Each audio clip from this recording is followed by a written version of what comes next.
Donc cet article de cette personne est assez intéressant. Bon, comme j'ai quand même pas tout lu, enfin si, j'ai lu tout en fait, du coup je me rends compte. Mais là, il finit en disant pour satisfaire exclusivement l'électorat verdâtre. Mais la réalité, c'est pas, c'est pas comment dire, c'est pas par rapport à l'écologie que c'est fait ça en fait.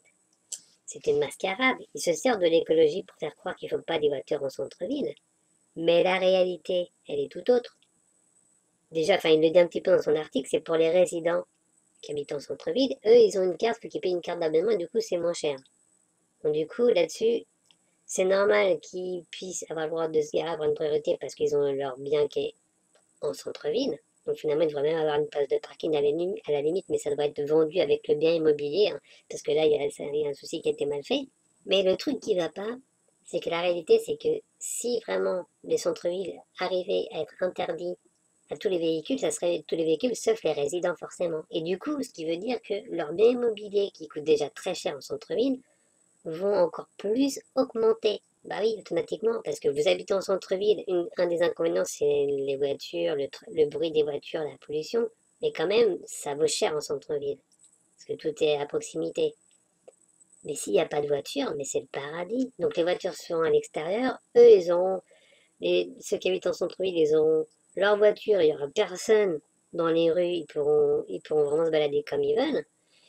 Là, il y a un vrai problème d'accessibilité au lieu. Et ça, ce n'est pas normal. Donc, il ne faut pas être pour cet objectif qui est d'interdire les voitures en centre-ville parce que ça ne ferait que privilégier hautement et doublement, même triplement, ceux qui habitent déjà, en général, pas toujours, mais en général, les riches. Ça va les arranger, comme je l'ai dit, d'une part parce qu'il n'y aura plus de circulation, donc ça sera facile pour eux de circuler, ils auront leur place tout le temps.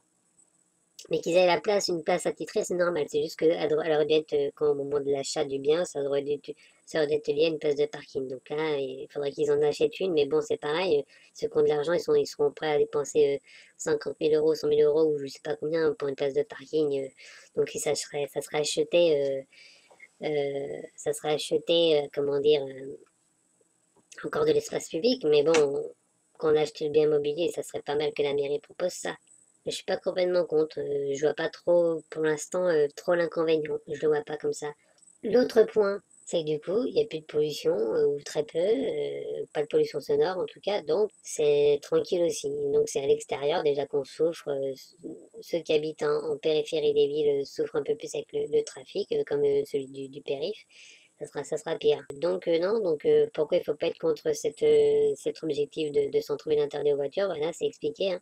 C'est juste pour profiter, c'est juste les riches, certains riches qui jouent sur le côté écologique pour faire passer ça, alors qu'en fait, c'est juste en réalité pour que leur bien immobilier beaucoup plus de, pour que leur bien immobilier ait beaucoup plus de valeur et pour qu'ils soient tranquilles et plus sereins et qu'ils aient la belle vie et qu'ils aient carrément le centre-ville juste pour eux, quoi. Donc non, non, faut pas être pour.